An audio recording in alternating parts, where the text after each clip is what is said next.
بسم اللہ الرحمن الرحیم۔ السلام علیکم دوستو، آج کی نئی ویڈیو نئی اپڈیٹ کے ساتھ میں آپ کی خدمت میں حاضر ہوں۔ آج کی بڑی اپڈیٹ سرکاری اساتذہ کے حوالے سے بڑی ایک اہم خوشخبری آئی ہے۔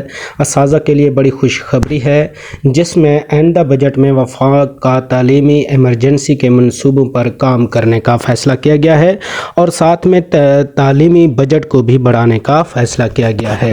وزیر اعظم کی طرف سے سرکاری اساتذہ کی بھرتی کے حوالے سے بھی کہا گیا ہے اور ان کی تنخواہوں کے حوالے سے بھی کہا گیا ہے، اور اس میں ایک اہم بات جو سامنے آئی ہے، اس میں اسکول نہ جانے والے بچوں کے لیے داخلے کے لیے جامع منصوبہ تیار کیا جائے گا، اور وہ جامع منصوبہ حتمی مراحل پر ہے۔ ابھی منصوبہ وزیر اعظم کی باضابطہ منظوری کے لیے پیش کیا جائے گا۔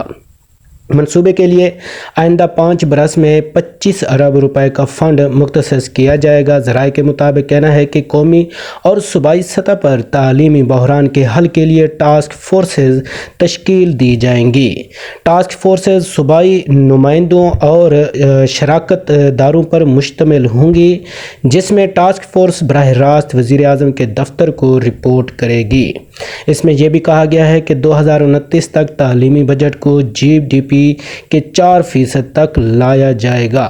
آئندہ بجٹ میں وفاق کا تعلیمی ایمرجنسی کے منصوبوں پر کام کرنے کا بھی فیصلہ کیا گیا ہے، جس میں آپ کو بتاتے چلوں کہ وزیر اعظم کی طرف سے سرکاری اساتذہ کے لیے بڑی خوشخبری ہے، جس میں سکولوں میں بچوں کو لانے کی جو منصوبہ بندی کی گئی ہے یہ زبردست ہے، اور سرکاری اساتذہ اب اپنا کام جاری رکھ سکیں گے۔ مزید اپڈیٹ کے لیے چینل کا وزٹ کریں اور چینل کو سبسکرائب کریں۔ اللہ حافظ۔